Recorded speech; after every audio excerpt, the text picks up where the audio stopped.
So this is definitely a good definition of we lost the battle, but we potentially could definitely win the war.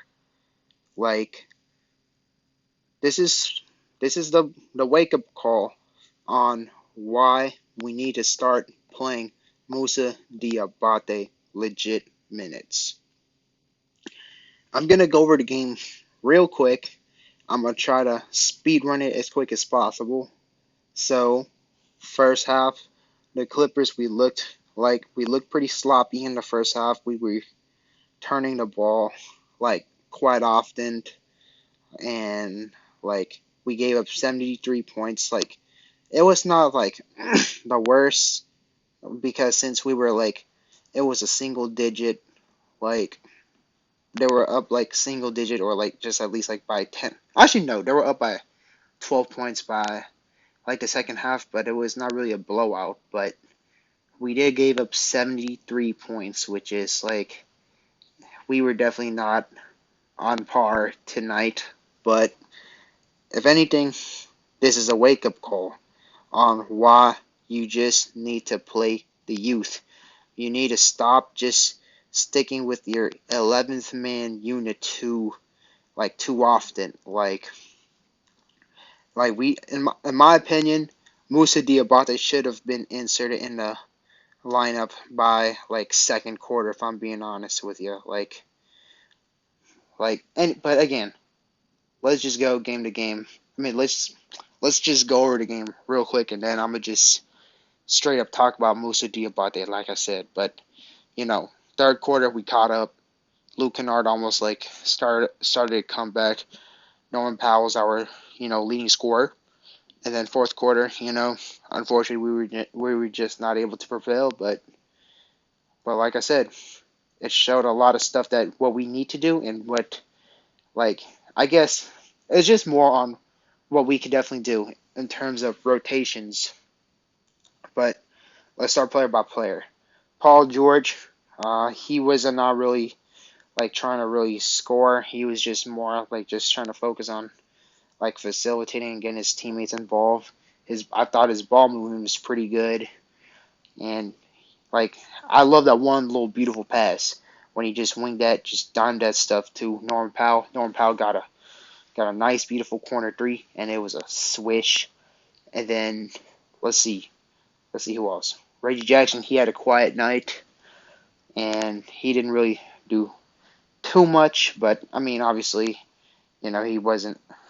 He probably like was not really going to the maximum extent or just not utilizing the maximum extent. And let's see. Jason Preston got actually a significant amount of minutes.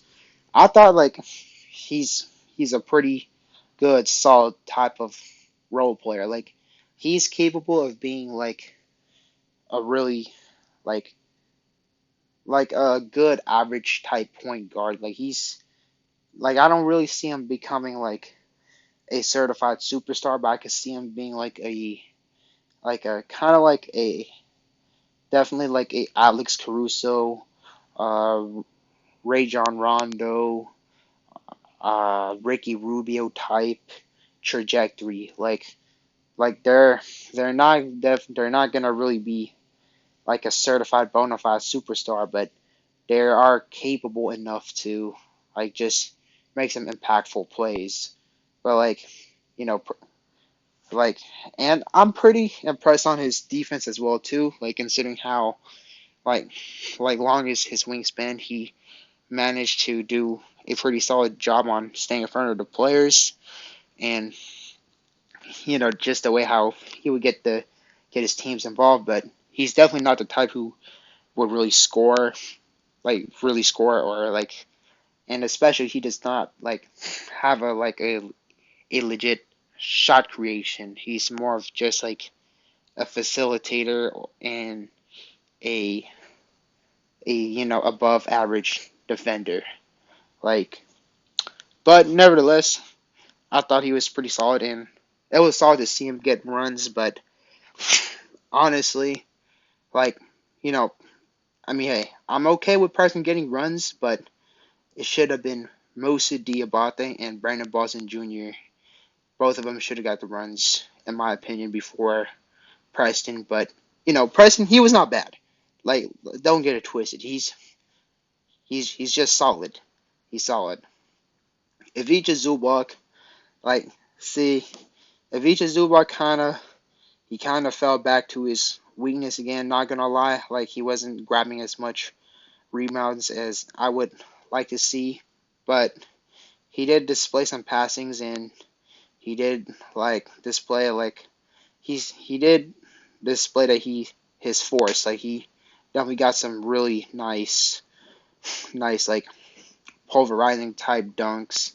And honestly, like to be fair, I wouldn't like this also kind of falls back that Zubac's not getting fed the ball enough. Like Zubac had some opportunities that like he could have just got fed and he would have definitely could have got an easy putback or an easy dunk, but which kind of like makes Zubac like not as much of a really good player. I mean, Zubac he was kind of okay, but a lot of, but some people are kind of like giving him some flack, but I would not really give him the flack. Like I think he did his effort on defense, like especially in terms of the rim protection. Like he didn't really like he did get some into some foul troubles, but he did protect the shots, one of the shot, but yet the guy just scored and then because he didn't recover quick enough. But like in my opinion, like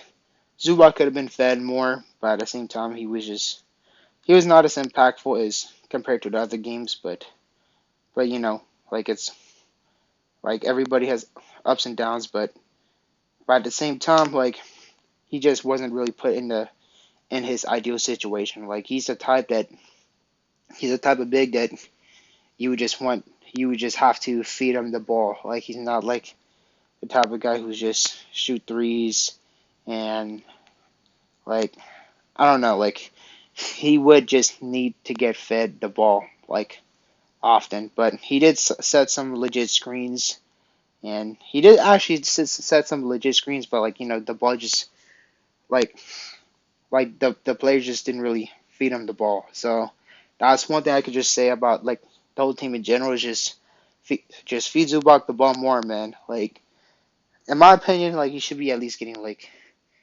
10 like at least 10 field goal attempts. Like just judging how efficient he usually is. Like, but that's just a brief description about Zubac. Marcus Morris Senior though. Morris, he's like, hey, Morris still is looking pretty good. Like he makes legit tough shots. He still got quicker, and you know he's shown that he made the leap. He made the leap. Like just he was swishing threes. Shot creation was pretty good, and like throughout the whole entire preseason, like Morris didn't really have like a legit bad game. Like I guess like the whole entire reasoning on why Morris would have the bad game is probably just because his knees were sleeping on him. But who knows? Maybe Morris might have a slump. Hopefully he doesn't. Which like I'm pretty sure that like Morris bad games wouldn't really happen as much. But anyways, let's speed. I gotta speed run it as soon as possible because let's get to the point. Let's just get to the point. John Wall, solid. Ball movement was pretty nice. Let's see. Batum, Rocco, solid 3 and D players. Honestly, they shouldn't. I'm not a fan of them really like playing at the same time unless you're playing like a really like small team. In my opinion, Moussa Diabate should be playing instead of the small ball lineup. And Luke Kennard. Luke Kennard also brought the momentum as well too, especially that one little like a step back mid range. Like Luke also is taking like some improvement as well too. Like he's not just shooting threes. Like now he's shooting like legit mid ranges as well, which is like it's pretty good to expand the game overall. Amir Coffey had a quiet night. And Brandon Boston Jr. His shooting night was also pretty off as well too. Like honestly, throughout the preseason, like his shooting like field goal wise is definitely like nowhere near good. But I'm definitely like I'm me and Clip Gang and Don't Bang. We still mess with BBJ over here, so we're still he's far he's far from any discussions from trade talks. He's still our future. Like it's just to anyone who's hating on Brandon Boston Jr., who's just sold their stock on Brandon Boston Jr., like it happens to everybody. It happens to everybody that that that it's pretty common for players to not make their shots. Like you see Norman Powell, he went for literally 1 for 11, which is pretty horrendous. But now he dropped 34 points, which is crazy. Just crazy. Norman Powell, he really cooked up. Like that was like that little trade we did with Portland. Like I know it stings that Keon is gone, but it made us a deeper team. I'll just say that. But who else could I mention? Like Xavier Moon, he did that one little. I don't know if it was. I wouldn't call that a pump fake, but he did some type of like move that he just throws to the basket. Like Xavier Moon, he's definitely a pretty quick player. Like I could see this guy being like a legit, like solid role player. Like he's definitely like belongs to the league in my opinion. Like just like any other team, he'd be a legit good backup point guard. But in this team, like we got Wall and Reggie, so obviously Moon is not really like as good compared to them. But if he was like, let's just say he played for which team could use a point guard? Let's just say if he played with the Knicks, Xavier Moon would be a legit good backup point guard for the New York Knicks. But you know, also another solid player. And but now, let's speed run with the Nuggets player too. Jokic, he wasn't going hard. He was just trying to facilitate and everything. Porter Jr. looked pretty good. Payne Watson, I feel he's I feel Payne Watson is also an underrated young guy as well too. I like his 3-and-D type impact, and even the one little block on Diabate. I thought that was pretty nice, but even though it's on our boy Moussa, and let's see, KCP, he didn't he was just KCP, and but basically Moussa, man. Now let's get to the meat. Moussa Diabate. Am I impressed? Oh, definitely. I'm definitely proud that Moussa Diabate is going crazy. But am I surprised? Me and Clip Ganger Don't Bang, Clip Ganger Don't Bang, we say no. We are not surprised that Moussa Diabate is doing all this. We've been saying that Moussa Diabate should have been on the floor just a while ago, like weeks before the preseason started. We've been saying Moussa Diabate legit should have been legit getting the rotational minutes. Like while a lot of these Clippers fans, a lot of these my fellow Clippers fans, they've been saying trade for backup big, trade for I don't know Miles Turner, Vanderbilt, Sabonis, and Vucevic, Nas Reed, all these other guys. I was just pushing for Moussa Diabate to get actual minutes, bruh. Like, let's be real. Like, like what could those bigs in the market, like in the trade market, do better than Moussa Diabate, really? Other than probably just shooting. Like, Nothing really much, but in my opinion, they're not as of a good defender as Moussa Diabate, like in terms of like switchability. Like, let's just say, for example, Miles Turner, he gets switched on to like a quicker guard. Miles Turner, he's He's more prone to get blown by and to get scored on. Like he's more of an interior shot blocker. Like, or let's just say like if you're trying to get a rebound, Miles Turner, he's not getting the rebound that Moussa Diabate is getting. Like, and then the preseason starts. Moussa Diabate is all over the place. That dude is getting all the loose ball. Like he's been getting like every single like loose possession Moussa Diabate gets. And when the opposing team tries to score on him, like most likely the person miss. Like honestly, like when I was watching the game, like I only seen Moussa Diabate got scored like 2 or 3 times, like 3 at max. But Moussa Diabate was locking it up. Like Ty Lue, there's no excuse. There is no excuse that Moussa Diabate should be sitting on the bench. There is no excuse.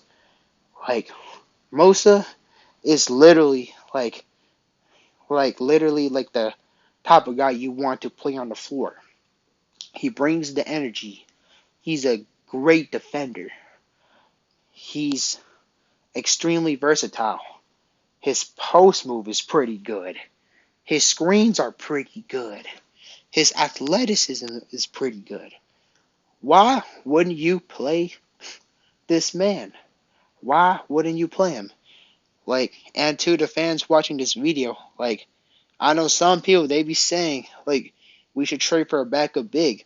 Why would you waste a lot of your assets to get a big that is just, like, at best, like, as good as Diabate or sometimes even worse than Diabate? Especially Miles Turner. Like, look, last year, if you asked me, I was a big, oh yeah, let's go for Miles Turner. But now, like, considering how, like, if you look deeper in Turner, like, honestly, like, I wouldn't start this guy over, like, Diabate. Like, in my opinion, I would rather have Diabate play a lot of the minutes because his switchability is so good. Like, especially when, if it's like a shooting guard or a shifty point guard, most of Diabate tends to stay on that.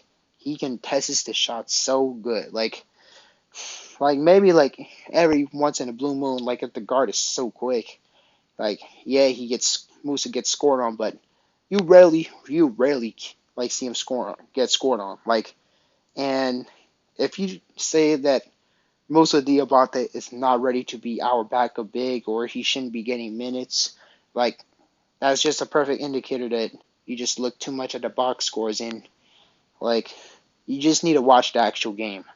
Like when you watch the actual game, Moussa Diabate definitely definitely needs to play. Like I know I'm repeating myself, but I just have to. He has to play the legit minutes. Like I don't understand why you would want to go small ball when Moussa Diabate is even quicker than Nick Batum and Robert Covington. Like, no shade to Batum and Covington.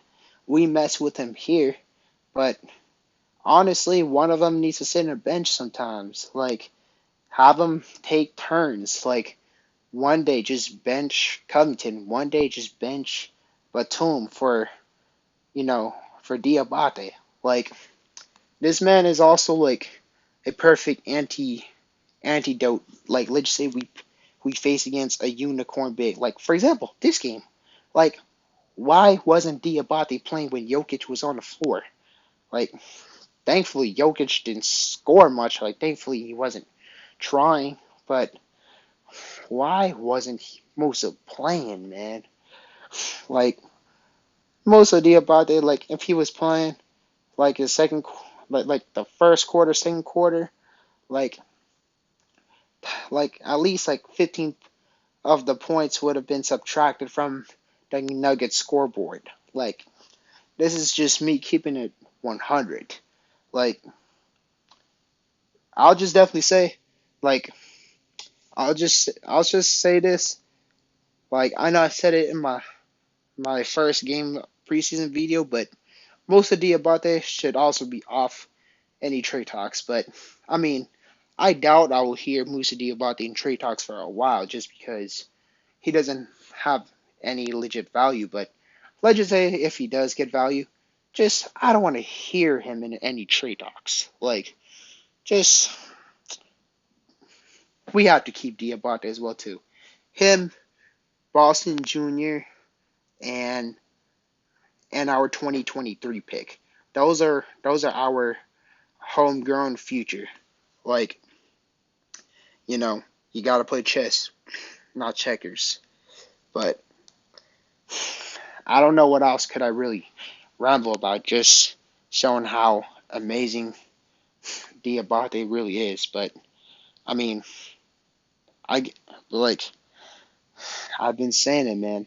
Just because a player has been playing in NBA for 3, 4, 5, 6 years, or he's not on the biggest social media, he's not on, like he's not on, ESPN Sports Center, he's not a top ranked prospect, doesn't mean that you should count him out for playing the player minutes.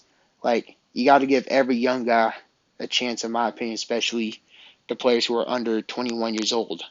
You just have to play the young guy if he shows the potential. If we lose because the young guy makes a mistake, in my opinion, it's perfectly okay. It's perfectly okay because that just shows that you put in the effort in terms of the coaching. Like, if anything, Tyronn Lue biggest weakness kind of got like exposed because just on how late he played Diabate. Like, let's be real. Like, like there, I can't find any legit excuse on why you would not play Diabate. Like, we're not that deep in our center position. We're not deep in the center. Why aren't you using Moose as our backup center? Like, like, oh man, I'm just pausing just to process on any possible reason because there's legit no reason. There's legit no reason. Like, just because, like, Ivica Zubac just is the only center that played for 4 or 5 years doesn't mean he's our only center. Like, I don't care if it's your first day playing the NBA, but if you can rebound, uh, guard multiple position, be an impactful player, in my opinion, you're worthy to play the minutes. Like, I don't care how long you've been in the NBA. Like, you got to play the youth. You got to play the youth. And I'll admit, like, sometimes, I'm not perfect. Like, not all the youth are good.